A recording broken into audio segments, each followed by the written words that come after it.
Oke, selamat malam semuanya. Jadi di pertemuan pada hari ini saya akan membahas topik selanjutnya. Kalau kemarin kita sudah membahas aplikasi sistem informasi di level organisasi.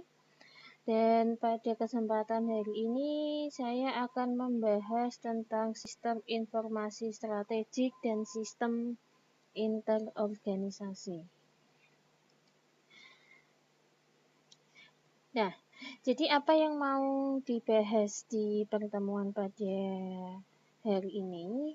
Jadi pertemuan hari ini membahas tentang pemahaman sistem informasi strategik, pemahaman strategi, persaingan, dan bagaimana cara menerapkan sistem informasi strategik dalam organisasi.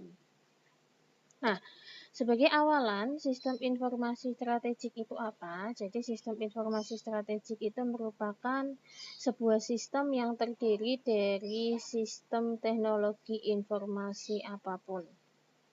Di level manapun, untuk divisi manapun yang dapat digunakan untuk penerapan strategi perusahaan. Nah, apa perbedaan SIS ya dengan sistem informasi di level strategik? Ya, jadi SIS itu adalah sistem informasi strategik. Kalau yang satunya sistem informasi di level strategik. Jadi ada penambahan kata level. Nah, di sini ada perbedaan dan ada definisi yang tidak sama ya antara SIS dengan level strategik. Nah, di sini di sistem informasi strategik ini digunakan untuk menerapkan strategi, untuk berkompetisi, dan berupa sistem teknologi apapun di level manapun. Sementara kalau yang sempat kita bahas di minggu kemarin, sistem informasi di level strategik itu adalah untuk manajer level atas untuk perumusan strategi perusahaan. Nah, ini yang kadangkala dinamakan dengan SIE atau sistem informasi eksekutif. Nah, kemudian apa perbedaan SIS dengan sistem informasi yang konvensional ya, atau yang tradisional atau yang kuno?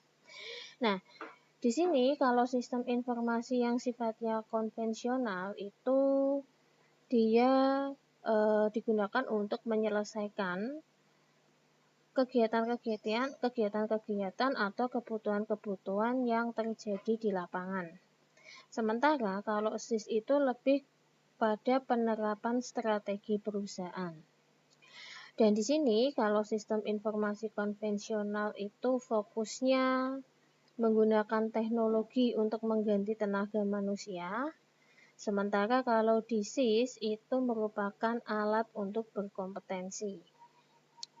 Dari sisi tujuan dan orientasi, kalau sistem informasi konvensional itu untuk efisiensi dan untuk aplikasi internal, sementara kalau SIS ya itu lebih ke persaingan, kemudian orientasinya adalah sisi eksternal dan internal.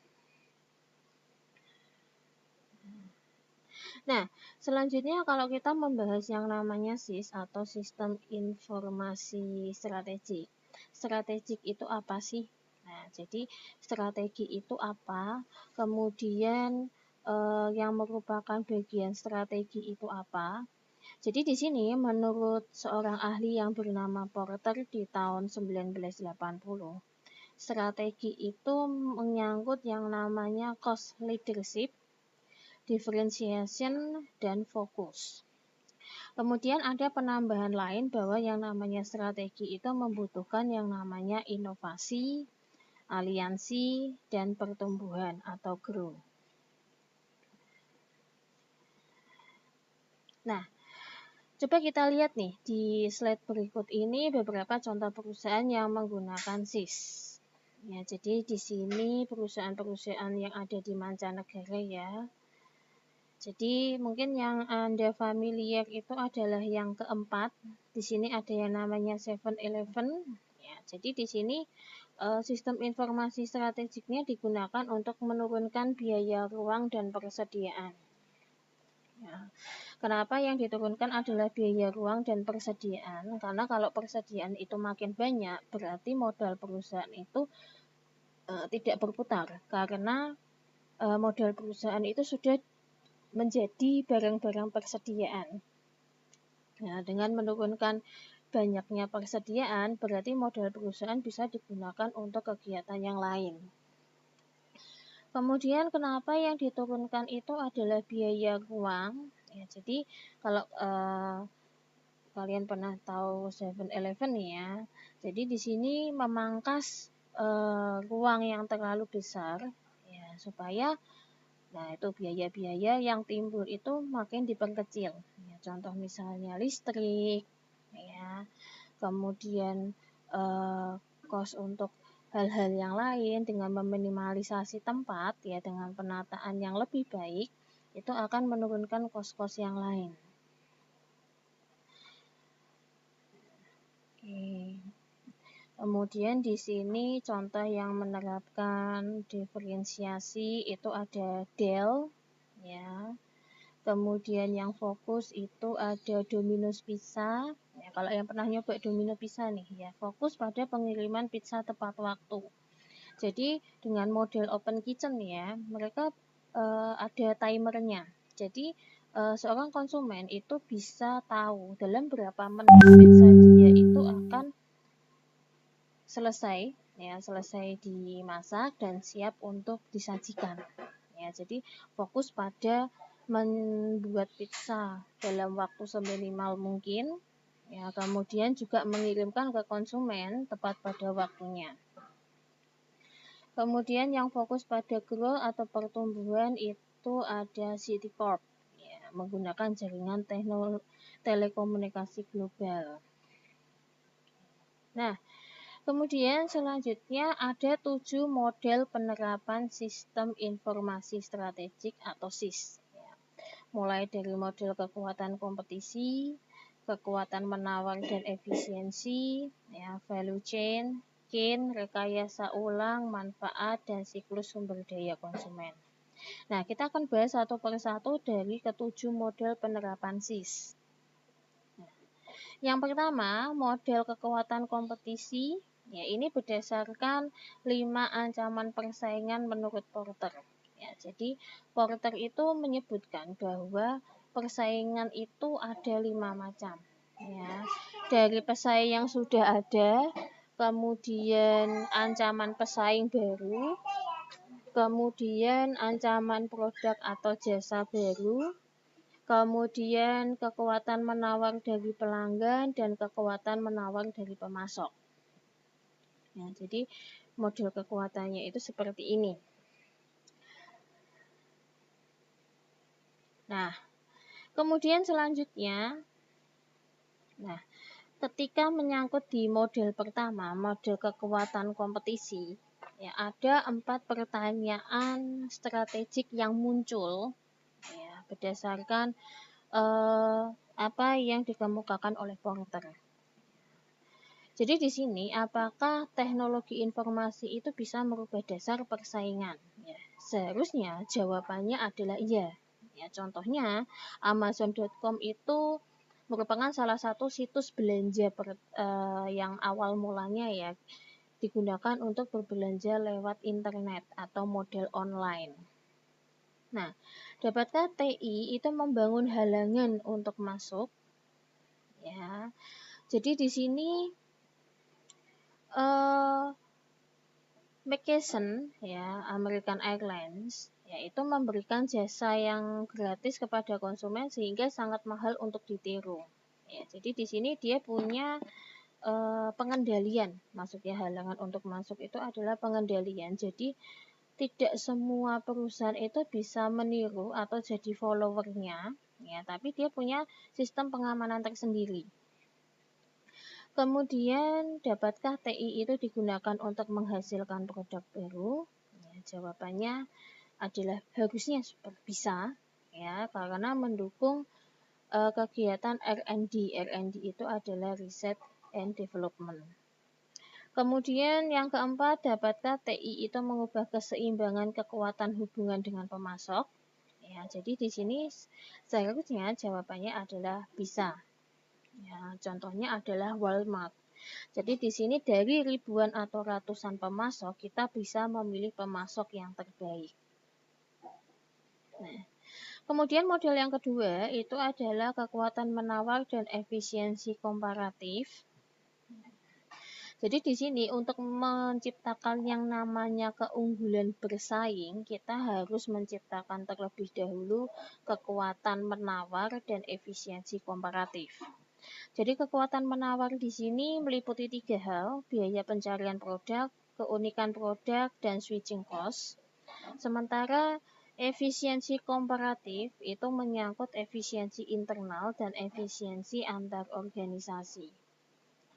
Jadi ketika nanti membangun sebuah sistem informasi strategik, yang mau dipilih dari ketujuh model itu yang mana? Ya, jadi nanti kita sesuaikan dengan kondisi di perusahaan, kita sesuaikan dengan kebutuhan yang ada di perusahaan, mana yang kira-kira cocok dengan model SIS yang akan dibuat dan yang akan dibangun.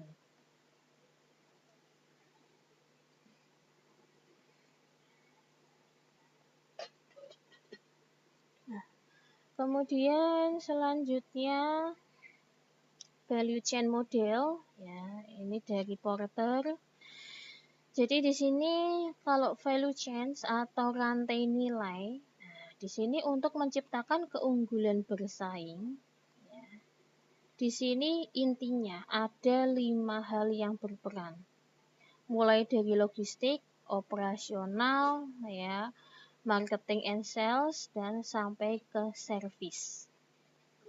Nah, jadi di sini harus didukung juga dengan infrastruktur yang berupa pengadaan sumber daya maupun R&D yang jauh lebih baik. Ya, jadi rantai nilai menurut Porter itu seperti ini. Ya, dalam setiap pengadaan sumber daya, kemudian sumber daya manusia, riset dan pengembangan itu harus ya mencerminkan kelima sisi yang ada di bawahnya. Ya, jadi ini 5 tahapan Porter and Miller. Nah, kemudian model yang keempat itu adalah model Kin di tahun 91. Nah, Kin itu mau menjelaskan bahwa ada 2 sisi. Ada sisi reach atau jangkauan dan ada sisi range atau lingkup. Nah, jadi jangkauan itu kaitannya adalah letak dari sistem TI di dalam perusahaan dan di luar perusahaan. Sementara lingkup itu menunjukkan luas dari aplikasinya. Nah, di sini dibagi 2, ya. Jangkauan yang di bawah ini adalah internal dan yang di atas itu adalah eksternal. Ya, jadi dibagi 2 sisi. Sementara lingkupnya kalau di dalam perusahaan itu harus bisa diakses dalam perusahaan lokasi global, ya domestik maupun dalam satu lokasi. Jadi kalau misalnya kalian kayak di Stekom itu ya ada akses jaringan yang hanya bisa diakses di Stekom saja. Ya, atau misalnya kalau model siakat, ya itu berarti Anda mau kuliah di Stekom mana saja, itu Anda bisa mengakses siakat ya yang merupakan satu sistem terpusat. Nah, sementara kalau dari pihak eksternal, ya, itu siapapun, dimanapun, kapanpun, ya itu bisa mengakses aplikasi, ya sistem teknologi informasinya sesuai dengan kebutuhan para penggunanya. Kemudian yang kelima ada model rekayasa ulang atau reengineering. Jadi model rekayasa ulang itu digunakan ketika kondisi perusahaan itu persaingannya tajam. Persaingan tajam itu berarti banyak sekali perusahaan yang menghasilkan produk barang atau jasa yang sama. Ya, contoh misalnya, kalau sekarang itu model-model jualan online ya, yang persaingannya sangat tajam itu contohnya adalah fashion, ya, kemudian perawatan kulit atau skincare, ya itu persaingannya tajam. Karena banyak sekali produk skincare, banyak sekali produk fashion, ya, dengan range harga yang mirip-mirip, ya, kemudian bahannya atau tampilannya itu atau apa ya produknya itu juga kurang lebihnya sama, yaitu persaingannya tajam. Jadi kalau kondisi perusahaannya itu dalam persaingan tajam, maka yang dipilih itu adalah model rekayasa ulang atau reengineering. Kemudian yang keenam, di sini ada model manfaat. Ya, jadi kalau model manfaat itu dibagi menjadi dua, ada strategi internal dan strategi eksternal. Ya. Jadi kalau model manfaat, ya di sini ada product delivery cost, ya, kemudian service cost delivery, product delivery, service delivery dan sebagainya. Salah satu perusahaan yang menggunakan model manfaat ini adalah kalau kalian tahu restoran Pizza Hut. Ya, restoran Pizza Hut itu adalah salah satu restoran yang mengawali penjualan pizza itu di pinggir jalan. Ya, kalau kalian pernah tahu ya di pinggir jalan itu ada yang karyawan Pizza Hut menjual dengan sepeda motor, ya, menjual pizza kalau nggak salah 50.000 harganya dapat 4 ya. Jadi Pizza Hut dengan harga ekonomis. Ya.